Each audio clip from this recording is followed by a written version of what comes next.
पहला चरण जब नारायण पृथ्वी पर अर्थात आंवले के वृक्ष पर बैठकर आंवला नौमी से साधना करते हुए नेत्र बंद कर कर देव उठनी एकादशी तक भगवान तब साधना से जब पहली बार उठकर चरण रखते हैं तो मेरे नारायण का पहला चरण भगवान कुबेर भंडारी अर्थात कुबेर स्वयं कुबेर देव भगवान हाथ में ले और दूसरा चरण माता लक्ष्मी ले। देखिए भगवान नारायण के एक चरण को हाथ में ले रहे हैं, दूसरे चरण को लक्ष्मी ले रहे हैं। निवेदन करूंगा मैं आप सबसे, महाराज मान लो कोई व्यापार में अगर तकलीफ हो, कमाई अच्छी नहीं हो रही हो, व्यापार नहीं चल रहा हो, तो निवेदन करूंगा कि किसी के चक्कर में मत पड़ना, कहीं जाकर पूछना मत ही। केवल देव उठनी एकादशी के दिन जो अभी आने वाली है कार्तिक के महीने में देव उठनी एकादशी, इस दिन एक सिक्का जब रात्रि को आप तुलसी जी की पूजन करें, ठाकुर जी की पूजन करें, एक सिक्का उसको नीचे रखकर उसको भगवान को विराजमान कर कर तुलसी माता या शालिग्राम जी को विराजमान कर कर फिर पूजन करें। सुबह ब्रह्म मुहूर्त में 4 बजे जब आप देवता को उठाएं, वहां पर जब लीपन करें और उठाने जाएं उस गन्ने की झोपड़ी के अंदर, तो वो सिक्के को अपने पल्लू में डालकर हल्दी की कटोरी में भरकर दुकान में, व्यापार में, व्यवसाय में रख दें। अगली एकादशी तक बताना जरूर कि कितना लाभ मिला, कितना कमाया आपने, सूचना जरूर देना हो, बताना जरूर कि कितना प्राप्त हो। क्यों? क्योंकि नारायण जब देव उठनी एकादशी पर उठते हैं, जब मेरे भगवान विष्णु अपना चरण नीचे रखते हैं, तो एक कुबेर और दूसरी स्वयं लक्ष्मी भगवान के चरण को अपने हाथों में झेल लेती है। तो जिस स्थान पर आप देवता को उठा रहे हो, जिस स्थान पर आप भगवान की आराधना कर रहे हो, जिस स्थान पर आप भगवान को जगाने का प्रयास कर रहे हो, वहां आप अगर लक्ष्मी को विराजमान कर देंगे तो नारायण का चरण और लक्ष्मी दोनों कुबेर के साथ हमें प्राप्त हो सकते हैं। गंगा के जल में एकादशी के दिन 7 बेलपत्री डालकर जो नंदीश्वर भगवान अर्थात जो शंकर जी के शिवलिंग के सामने नंदी होता है, उस नंदी के चरण पर गंगा का जल चढ़ाकर बेलपत्री शिव पर समर्पित कर देता है, उसके घर में रुपया रुकना चालू हो जाता है, फिर वो गलत जगह पर नहीं जाता, गलत स्थान पर वो धन जाएगा ही नहीं।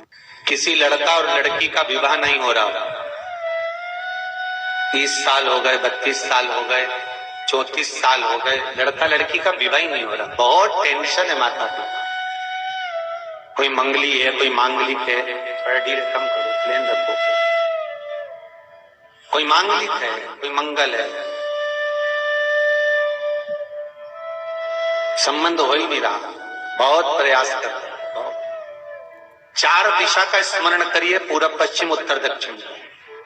हथेली पर आटे का दीप लगाइए, घी भर लीजिए और 4 बत्ती उसमें अलग अलग रख लीजिए। थोड़ा सा पीला चावल हल्दी में कर उसमें डाल लीजिए। जो लड़का और लड़की का विवाह करना उसी के हाथ में देना है। और देव उठनी एकादशी के दिन, जिस दिन देवता उठेंगे, जिस जगह पर तुलसी शालिग्राम का आप पूजन करते हो, गन्ने के नीचे, ईख के नीचे तुलसी का क्यारा रखकर पूजन करते हो, वहां पर भगवान शिव और भगवान नारायण का नाम लेकर उस दिए को रगवा दीजिए और वहीं पर हल्दी का तिलक उस लड़का या लड़की का कर दीजिए और उसके हाथ में थोड़ी सी हल्दी लगा दीजिए। महाराज 2.5 महीने 3 महीने तो बहुत हो गए, उस बच्चा और बच्ची का विवाह पक्का हो जाए। श्री शिवाय नमस्तुभ्यं। सबसे पहला नियम एकादशी व्रत का सबसे पहला नियम है कि आप जिस दिन व्रत करो उसके 1 दिन पहले भक्ति का संचार इस हृदय में कर लो। भक्ति का संचार इस हृदय में कर लीजिए। जिस दिन आप व्रत करो, जैसे एकादशी का व्रत कर रहे हो, तो 10वीं के दिन शाम का समय जब आवे, रात्रि जब होने लगे, शाम का समय आवे और रात्रि का आप जब भोजन ग्रहण करो, तो उस भोजन में कोई ऐसा पदार्थ ग्रहण मत करिए जिस पदार्थ के कारण आपकी एकादशी बिगड़ जाए। कोई बेकार भोजन में ग्रहण नहीं करना, श्रेष्ठ भोजन ग्रहण करिए 10 दिन। और एकादशी का दूसरा नियम बहुत ध्यान से सुनिएगा।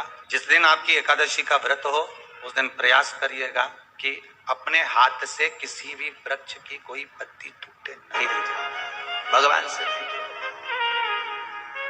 महाराज भगवान शिव ने रिझाया, भगवान नेत्र खोले, शंकर का दर्शन किया और शिव का दर्शन कर कर भगवान आज नेत्र खोलकर लक्ष्मी से कहते, लक्ष्मी आज के दिन मैं अपनी निंद्रा से त्यागा हूं, आज का दिन संसार में मंगलकारी होगा और शुभ फल देने वाला होगा, जिसके द्वार पर दीप लगाया जाएगा। आज देव उठनी एकादशी के दिन, इसलिए आज आतिशबाजी होती है, नगाड़े बजते हैं, घर के दरवाजों पर दिया लगाया जाता है। आज के दिन जिसके द्वार पर दीप लगेगा, मेरी पूजन होगी, उसके घर में समृद्धि लक्ष्मी की कमी ना हो। चल लक्ष्मी, आज अपन भ्रमण के लिए चलते। शंकर नंदी पर पार्वती के साथ बैठे और भगवान नारायण लक्ष्मी के साथ बैठे गरुड़ पर, दोनों बैठे और दोनों निकल गए अपने अपने मार्ग से। अब इनका जब मिलन होगा, वो मिलन आज का नहीं है, वो मिलन होगा बैकुंठ चतुर्दशी के। हरि और हर का मिलन, अब दोनों निकल गए। एक बहुत अच्छा समय रात्रि के 9:15 का एक समय होता है, जिस व्यक्ति का रोग बीमारी समाप्त नहीं हो रही हो, हॉस्पिटल में पड़ा हुआ है, कोई बहुत भारी बीमारी में ग्रसित है, छूट ही नहीं पा रहा, तो रात्रि को 9:15 पर किसी भी दिन शंकर भगवान के शिवलिंग का, जो तुम्हारे घर में शंकर जी विराजमान हो उसका, या शंकर जी के मंदिर में जाकर शंकर जी का थोड़ा सा जल, उसमें थोड़ा सा आंवला पड़ा हुआ, मतलब आंवले के पानी से शंकर का अभिषेक पूजन कर लीजिए। उसका नाम लेकर कर लो जो रोग से ग्रसित हो। 1 दिन 2 दिन 3 दिन करोगे, वो हॉस्पिटल से छुट्टी करके आ जाएगा, उसका रोग समाप्त।